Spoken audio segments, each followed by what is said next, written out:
Hey, it's Logan from LegendaryStrength.com, and I received a question on breaking through plateaus when working along with the Convict Conditioning routines that are in the books. Specifically, this guy had a couple plateaus with the hanging rip work found in Convict Conditioning 2. Now, I love this stuff in Convict Conditioning. Great books, some very cool stuff all in there. There is one major change I would do if I were to follow those routines as they're laid out that can really help to not have you hit plateaus. So in the hanging rip work that is there, you're using a bar starting with positions like this, going to one hand, then you switch to a towel, which is a slightly different grip and tough to do, and you can work uneven going here, and then eventually I believe the goal is just one arm towel hang like this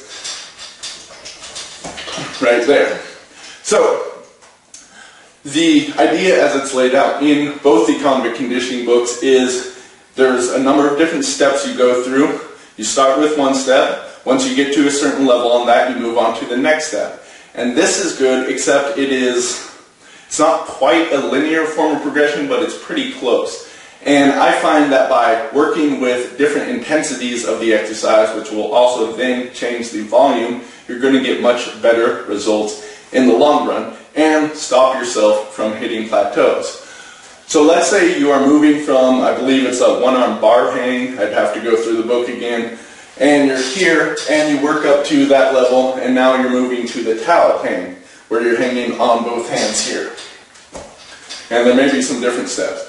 So if you just move here, then you're trying to add time just every time you go to work out. You're trying to just hang on a little bit longer and do that for a couple sets. But I would mix it up. Sometimes do a step or two before that current level you're working on and really progress even further with that. So you're working with something that's easier to do, but you're able to do more volume.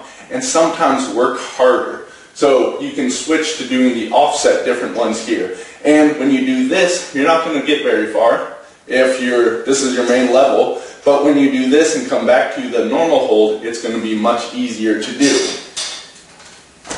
So by waving the loads, and that's what I call this technique, and it's something I do with every single exercise I do, you're not going to hit plateaus because you're able to, hit a PR in this one version, hit a different PR in the next, hit a different PR in the next. Then once you come back to that first version again, because you've had several workouts in between, you're likely going to find it way easier to do, and hitting a PR becomes that much easier to do instead of just trying to force a few more seconds on these holds that you're going for.